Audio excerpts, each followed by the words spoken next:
And welcome back, ladies and gentlemen. Hopefully, you are in prep mode for the big Thanksgiving holiday and Thanksgiving weekend. But before we get to the big turkey day, welcome back. This is your boy Grady of Fantasy, ready to talk about his top plays, picks for the running back position for the Week 13 main slate. Now, I am trying to work around the schedule. Like I said, I enjoy and I'll also be prepping Thanksgiving myself. So I'm trying to get a lot of week 13 vids out the way so it won't be so much of a hassle later on in the weekend during the holiday weekend. And then also, yes, I am going to drop a not a week 13, a Thanksgiving slate video. Won't be breaking down by position. It will probably be a 20 something minute video. I think I could break it down into that because I'll be going through all the teams, all the positions. So prepare for a slightly longer than usual video with that.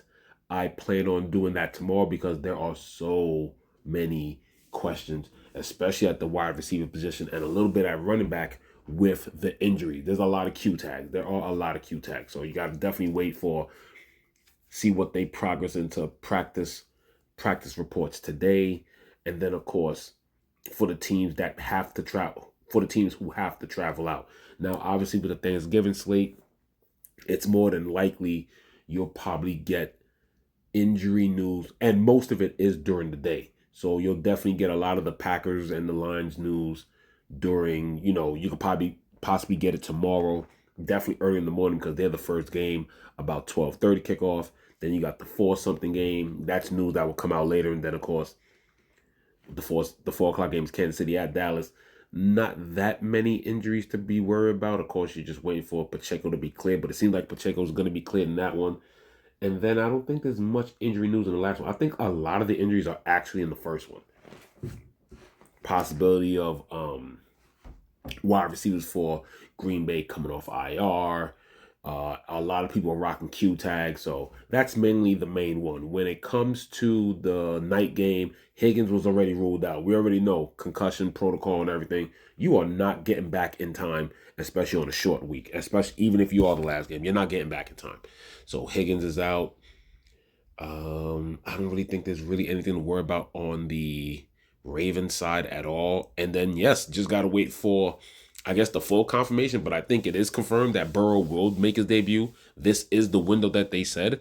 So, it's really just me waiting for the Green Bay news pretty much. They're the ones they're mostly Green Bay is pretty much most of the injury report for that entire slate. Forget having the biggest injury report. They're most of the injury report for that slate. But let's get right into the week 13 running backs. So here's the thing. Jonathan Taylor was 100% fade for me last week. He might be a fade for me again this week, or it might be a little bit lighter. Because here's the thing.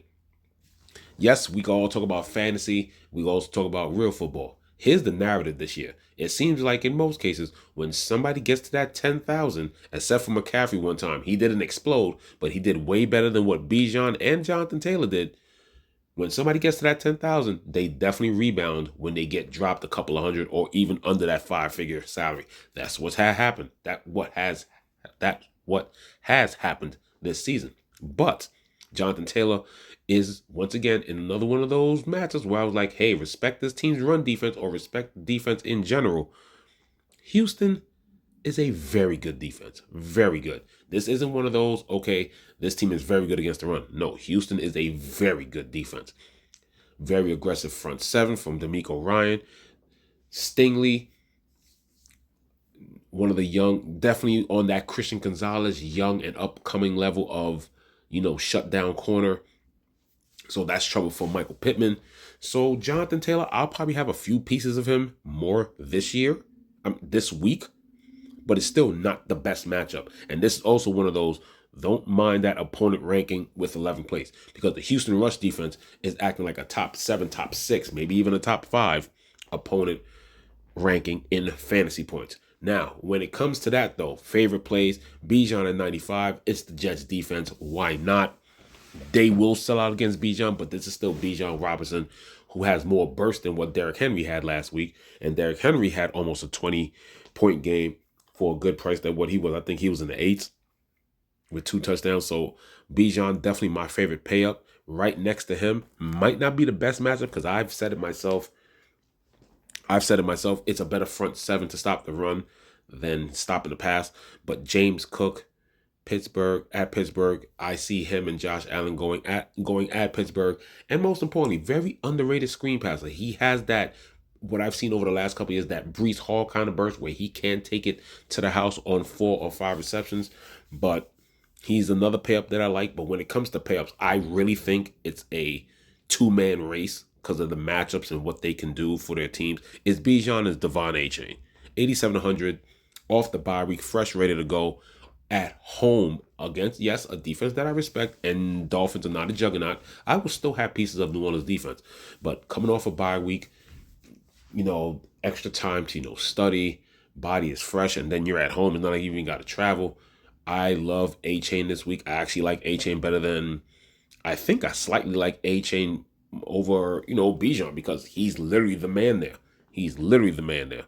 Christian McCaffrey, he's going against another he's going against another tough defense. He might bail you out with his ability to catch passes. What's weird is I like McCaffrey on FanDuel because of his price. He doesn't have to do the 30-40 kind of thing. At 8,600 for McCaffrey against this tough defense, you can get away with a 20 to a 30 to just at that 30 or like a 24, 26, 28 point something kind of ceiling, and it won't hurt you. Christian McCaffrey, I don't love his opponent, but I love the fact that he's 86 this week. I'm actually shocked. I thought McCaffrey would have been rocking in the 9s, but he's actually 100 cheaper than A-Chain. Basically 1,000 from Bijan and basically 1,500 from Jonathan Taylor. It's weird. Like I said, I don't like who he's going against because it's a defense that I have shown and proven before, and they have shown and proven before that they can lower your ceiling.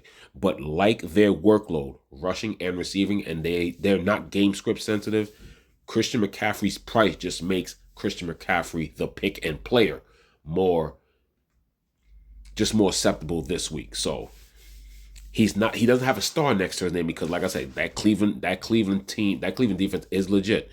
But because of the workload that A-Chain and Christian McCaffrey has, definitely we'll be getting to those two. I definitely love Kyron against Carolina. Yes, Carolina is overachieving, but this is still the Rams.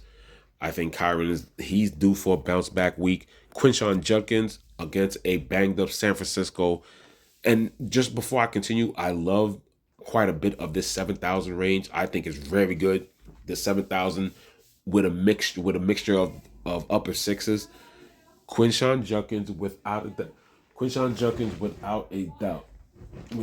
doubt is somebody that I love this week because he's a key this week, and he absolutely must help out Shedeur Sanders. So definitely expect Quinshon to get some carries. He still did well last week. He still did great against Las Vegas. Bailed himself out for the touchdown, and that's what he did, because I think also what these defenses know they need to do is stack up that line, because he did that 16 and 47. He didn't even get to 50 yards, and Quinshon is not part of the passing game at all. That is not him. They do not throw this kid the ball. He is strictly their first, second, and if it's a third and short, he's still in there. But he's still their main goal line back. Nobody takes that away from him. So 2 touchdowns gets him. San Francisco's probably going to do the same thing. I think everybody's going to play the Browns that way for the rest of the year. Stack the line and make Shedeur think his way out of it. But Quinshon Judkins, because of his volume, is also a good play against a banged-up defense in San Francisco. Bucky Irvin is pretty much trending on his way. The only reason why that Q is there because it's not officially official. And obviously with Thanksgiving, more than likely, maybe some teams might take that day off and then you'll have to wait for Friday injury report. But Bucky Irvin's damn sure close to being cleared at 7,500. Brees Hall is pretty much the top weapon against Atlanta. Atlanta has the tendency to get gashed by running back. So even as pathetic as the Jets are, that Atlanta defense can't be trusted. So Brees Hall is definitely another $7,000 back at 7,400. I've been big on NTN. He might still be low owned just like how he was this week. Like I said, I think a lot of people, I think this is going to be a range that's going to be a bit low owned. I think some people are going to probably might get to one of these $7,000 back, and then or just go A-Chain and McCaffrey. The fact that they're both at the eights, this is something that you can see 20 to 30% ownership on just those two guys alone, and then everybody else around them. I think a few of these $7,000 guys are gonna be low owned.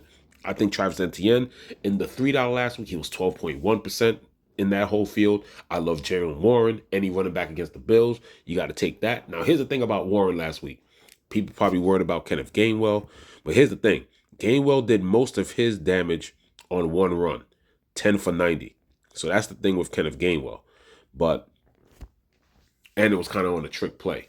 He got tackled at the 1 year line. Who did it go to? It went to Warren. Warren is still the goal line back, and as long as he's healthy, Warren definitely has the bigger upside. But there is a workload there. There is a workload kind of issue there. I think it was 18 touches to about 16 touches. Because here's the thing, once again, when Gainwell gets in there, he's gonna get those. Because as long as Mason Rudolph is gonna be cleared to be the quarterback again, like I said, he's king of the dump offs. Kenneth Gainwell had 6 targets for 6 yards. I have 6 targets, 6 receptions. He's that, even though if it's not a full PPR, Kenneth Gainwell looks a lot better. If Rodgers, who's also progressing in the way of he should be able to be cleared and play, well, guess what? I'm just going to like Warren that much better. But Warren's still my guy. Warren is still my guy, 7,200. And then, yes, I like Kenneth Walker this week. Should be completely healthy. And Minnesota does have the tendency to be gashed as well. Like I said, they still have issues in their secondary.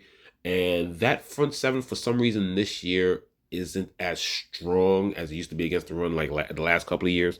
So this is the week that I love Kenneth Walker. Last week, I did do the whole, hey, he got hurt late. If they pull away, Charbonnet is going to get all the extra run. But Seattle just dominated, and the Titans actually put up a fight and held them to a few field goals. They didn't even score that many touchdowns. Like I said, it was just JSN. Who got 2 deep balls and then his regular volume. He got a touchdown.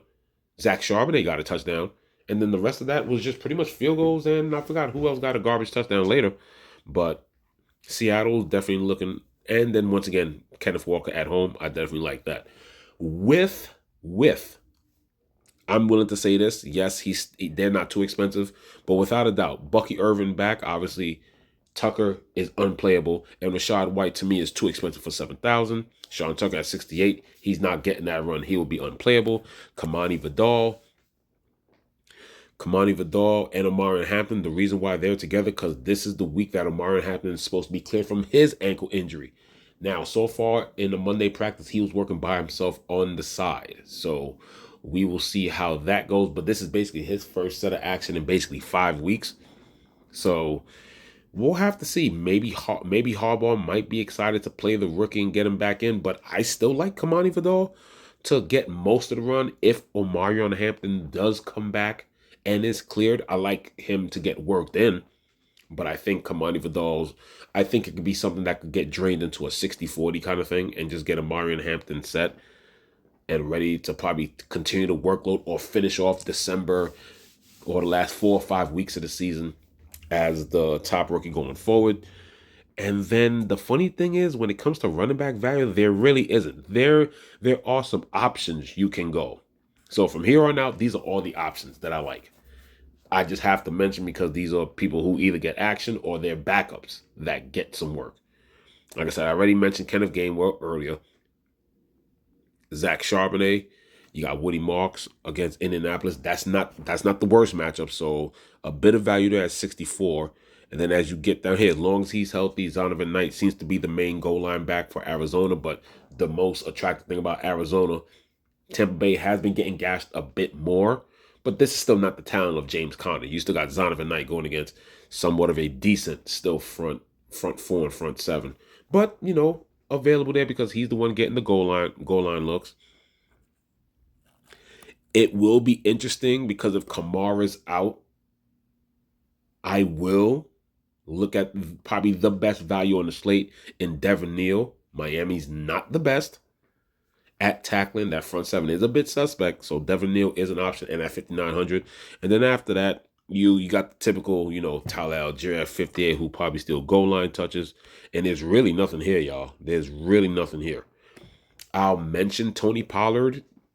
Yes, it's a tough run defense against Jacksonville, but Tennessee is looking somewhat comparable lately, so it is an option at 52. But I'd rather play Bishop Tootin at Tennessee for the same price. And after that, there's pretty nothing much after that. So if any value you're looking for, it will be Devin Neal. But this is stuff that will probably come out Friday after the Thanksgiving holiday. And there's teams that at home that actually still might, go out Thanksgiving morning and practice. It's the holiday. Yeah, they might, they'll be at home or whatever the case is. And, some teams might actually have to travel that day or whatever, might choose to travel the day after. But there's still news that we'll most likely either find out after, injury reports tomorrow. Because I won't be surprised if a lot of teams just might take Thanksgiving off and then do their final practice. Because some teams did start practice right away on Monday. Some did. So when it comes to pay-ups, let's go back at it again. When it comes to pay-ups, Bijan, Devon Achane, Christian McCaffrey. The asterisk is because, like I said, it's a defense that I respect. But Christian McCaffrey at 86, yeah, it's one of those that the way he's playing, you see completely healthy with the volume that he's getting. Christian McCaffrey definitely is a play when it comes to pay-ups. And yes, I'll put Kyron in there too. After that, like I said, my favorite part of the running back slate is the 7,000 group. Quinshawn Judkins, Bucky Irvin, Breece Hall, Travis Etienne, Jalen Warren. That whole crew right there. And yes, he's just outside the 7,000, but I include Kenneth Walker at home against a very gashable Minnesota defense. And like I said, I already pointed out some of the guys that are pretty much unplayable, in my opinion. Like I said, I still like Kamani Vidal with the appearance of Amarian Hampton coming back. And when it comes to the values, like I said, Woody Marks, Zach Charbonnet, Kenneth Gainwell. Downgrade Kenneth Gainwell if Rodgers is back because the passing value won't be as much. I'm just mentioning Zonovan Knight. Like I said, he is the goal line guy, but that's still not an area that I would like to attack. If Kamara gets ruled out, I definitely will be going for Devin Neal. At 59, he'll probably become one of the best players on the slate. It won't be the, oh my God, we got to get to this chalk, but it's chalk that you'll like, not chalk that you love. But it's still a Miami defense, still.